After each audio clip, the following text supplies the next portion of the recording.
Cold weather a few days away. Now is the time to start thinking about wrapping up those pipes. Now, for some, it's a chore, and on top of cleanup from last week's tornadoes. Eleanor Tabone is outside right now. Pretty chilly already, and of course, you add that rain that Chris was just talking about to that chill factor. That's right, Charisse. As meteorologist Chris Franklin just explained, by the end of the week, our temperatures are going to be brutal. But I know, Charisse, that I love taking a nice hot shower after being out in the cold, and I'm sure many of our viewers do too. So to make sure our water keeps flowing, plumbers are urging people to make sure they protect their pipes. This is the advice I got given today. Take a listen.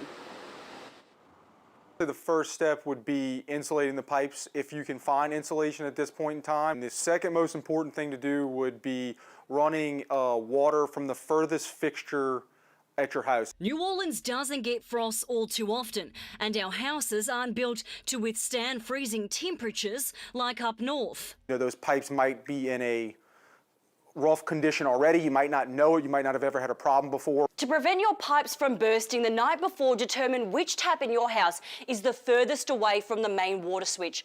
Go to that tap, and the night before, let the water trickle, not so it's gushing, but more so like this. Chris Lapinto says those with raised houses are at greater risk of bursting pipes. If you're leaving out of town or for any reason, I would run the water now.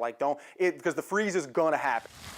We plan on wrapping the pipes and let the water run a little bit. During the tornado, a tree fell on Deborah Boulas's family home in Marrero.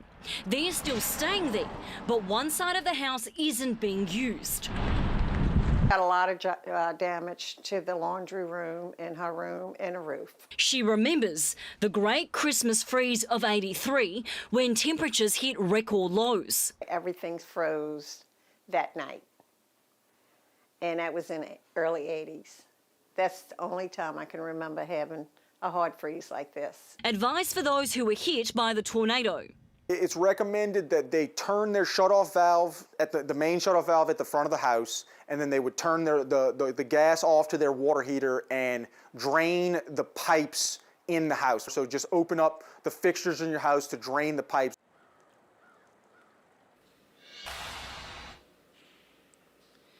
Charisse, just a recap to protect your pipes from bursting as we see these colder temperatures. Try and wrap them with some insulation. Now, if there's no more insulation left, you can go to the main water switch and then find the tap in your house that's furthest away from that switch and make sure the water is trickling. It doesn't need to gush like I showed you. It doesn't need to gush, just a little trickle so the water doesn't build up and burst your pipes.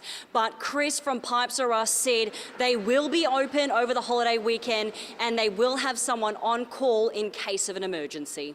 Reporting live, Eleanor Tabone, Eyewitness News. Oh, Eleanor, as you're talking about that pipe insulation, you have a lot of stores that have already sold out. If you can't find any, to recap, like Eleanor just said, wrap your pipes with a pool noodle or a dish towel.